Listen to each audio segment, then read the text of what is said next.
Hey guys, how we doing? Welcome to the channel. If you've not been here before, I do appreciate you hanging out. Certainly feel free to check out some of the other videos I've got here. Please like, please subscribe, and we've got a ton of videos on the Ricoh GR3 and a lot more coming. So if that's the sort of thing you like, please do subscribe and we'll have more of these coming out. Now, what we're here to talk about today, maybe you're looking to buy this camera, maybe you've already purchased this camera and you're scratching your head a couple things you're not quite sure about, a few things you really do like, and so you're trying to get an idea of your way around this camera. I honestly don't think there's a competitor out there in this price range that'll give you this type of camera for what it does. But we're going to talk about a few of those things that I like and what makes it unique, and we'll talk about a few things that, you know, aren't the greatest thing about this camera that maybe could have been improved upon, maybe will be improved upon, but we'll see. So in no particular order, the top 5 things I like about the Ricoh GR3, the options and the menu functions, the ease of use of the menu. A lot of people say it's a difficult camera to figure out and get started with. It's really not. You can just start out in the auto mode. As a matter of fact, in the first couple videos I did last year, I was just using auto mode and autofocus and auto exposure just to get a feel for the camera. I'd never used a camera without a viewfinder. That's something a lot of people don't like, but that's what this camera is. So if you got to have a viewfinder, this is not the camera for you. It's just not built for that. So it's not a negative, it's just not built for that. But there are a lot of options on this camera. I like the way the functionality, it's easy to use, and I'm not going to go into detail on that. You can look at some of the other videos, but what I mean by that is I can get what I need out of this camera with the simple settings, and there are enough function buttons and things like that to get me where I need to go. So functionality is not a problem, even though it is a small, compact camera. And technically that's number 4. It is a small compact camera. Again, I'm going to show you here in a minute why I've got this big old clunky thing on there and what this is back here. But you know, I go around and I hold the camera like this. So when I'm shooting street photography, this is how I'm shooting. So obviously it's very compact. I don't have huge hands by any means, but you know, anybody, even with dainty hands, you could do this. It's easy for me to use. And even with the accessories that I've added on here, it's still very compact. Without these accessories, it would be difficult for me to use. It's almost too compact. So, but I'll explain those to you here in a second. Because the next thing that's very important is the APS-C sensor. Now you'll have people that will tell you that that APS-C size sensor isn't a huge advantage. There's a lot of compact cameras that have 1 inch and the bridge cameras with even smaller sensors. And then of course your phone has even a smaller sensor. So you're going from say for instance, a full frame camera like this down to an APS-C like this. Your 1 inch is way down here and your phone sensor is like way down here. And what that means is when you try to blow up prints, if you do any printing, you're going to have a problem with those small sensors. Now there's going to be fanboys out there from other cameras, Sony, Fuji, that'll tell you that, no, you know, that's hogwash, and even though they have a smaller sensor, you're going to get a better quality photo just because the camera is better. And that may all be true. I don't know, so I'm not going to poo-poo that whole idea. But I'm telling you, an APS-C sensor, that's the same thing you would have in your, let's say if you're a Canon user, your Canon T3i, T7i, T8i, T9i, whatever, that would be Nikon's, whatever the equivalent of that would be. You're getting all that in this little camera, this slimline camera. So you're not sacrificing photo quality by any means, and this is probably better than a lot of your DSLR cameras out there.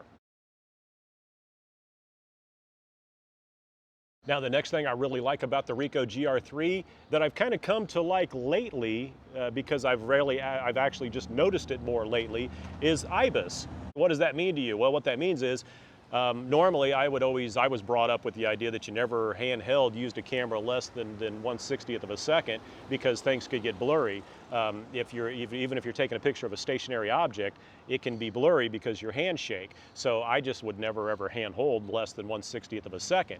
Well, IBIS allows you to, basically it's a stabilization, so it allows you to shoot, they say as low as 1 second, which I've done, and I've got a couple videos of that.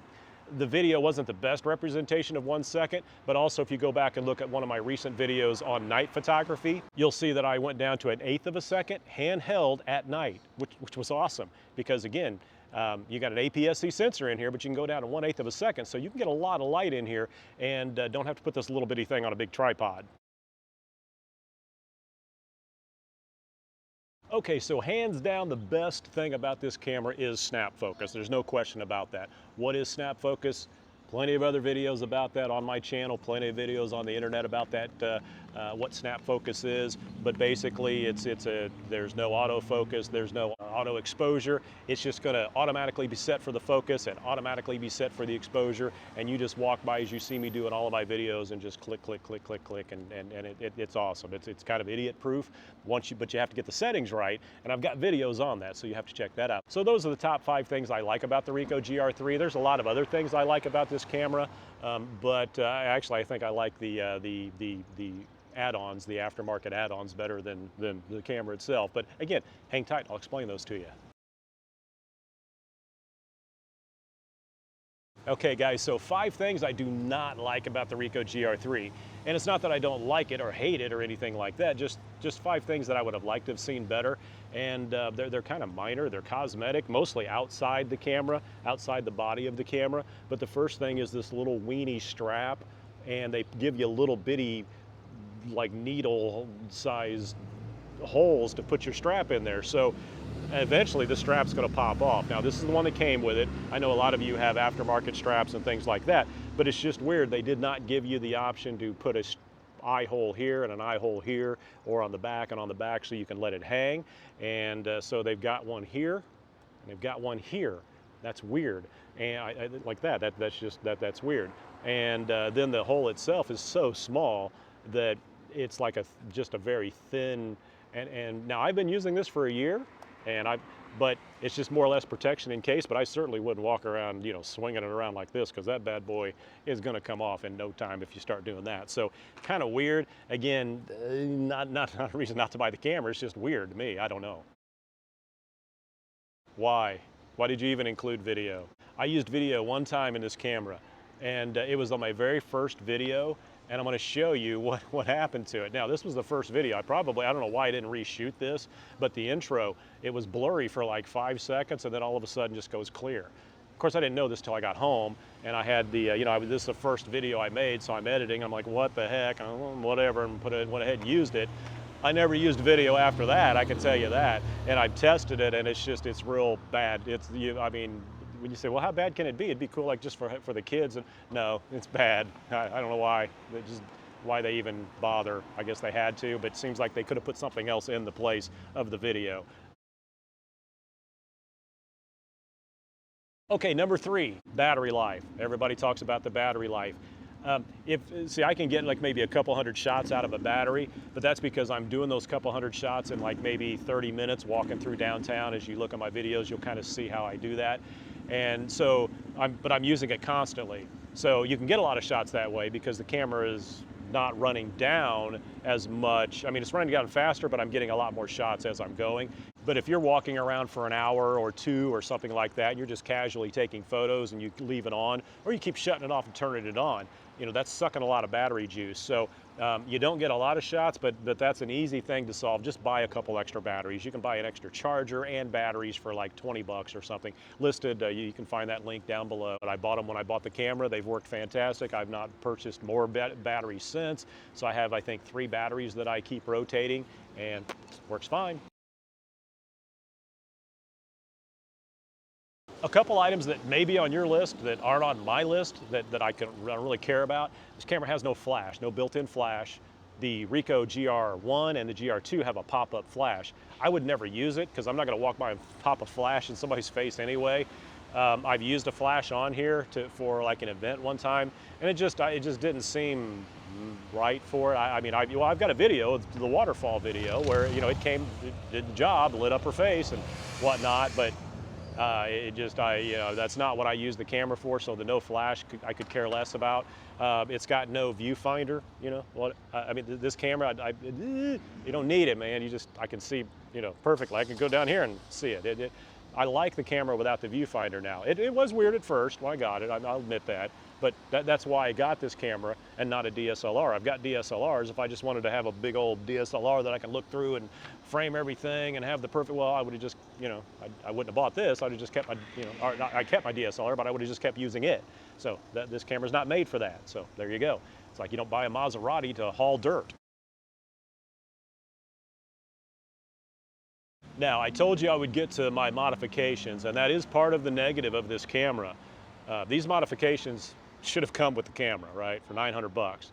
Now, what I've got here is, we're working backwards, my thumb grip, the JJC thumb grip, which is in the links below. All of you have seen it, many of you have seen it in action, and basically you're able to hold like this. You can hold like that. I don't know, hopefully it's, I don't know how it's focusing here, but you can hold like that, and that's fine. Otherwise, you've got nowhere to put your thumb on the back of this camera, and I've got big hands, big thumbs, and I'm constantly hitting the adjustment dial that's back there, the wheel, everything. There's just nowhere to put your hand, and if you've got, the back is set for autofocus or touch focus or touch snap or something like that, and your thumb accidentally hits it, I mean, it's just a nightmare. So it's ridiculous the way it's kind of set. So you've really got to have this thumb grip, and it's like 14 bucks, 11 bucks, something like that. In the description below, the link, just pick it up, get you one, and that works out great. Just like that, it works out fantastic. Dust on the sensor, that's not on my list of negatives because I don't have dust on the sensor, and if I did, I'd just dot them out. I don't really care. By the way, if you do get dust on the sensor, which can be a problem in any camera, but with this one, the problem is once you get it in there, you can't get it out because the lens doesn't just come off. So, you have to send it in and all that stuff. Well, try, if you have that problem and you're constantly shooting at f16, f11, f12, f13, back off to f8, f5.6, something like that, and sometimes that will, you basically just blur out whatever dust is on the sensor. Doesn't always work, but it can. So if you're always shooting at f16 and you see those little dust spots or whatever, try backing off to f8 or something, and that might help. Now, again, I don't take mine to the beach, I don't put it in my pocket. I think that's where a lot of that problem comes from. And I've got this lens hood, and it's in the listing below. Take it off there and see, that looks like yours. There we go, but I don't like that because dust and elements can get on there and get sucked in. When you turn it on, that lens pops out. You turn it off, the lens goes in. When it goes in, it has those little micro suck.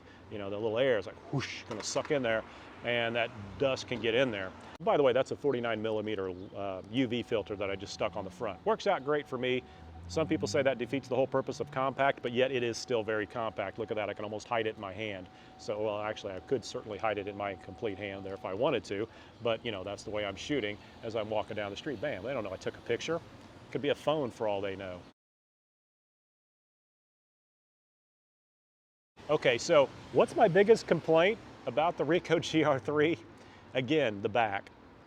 More specifically, the wheel here. The adjustment wheel. It's silly. Get it off there.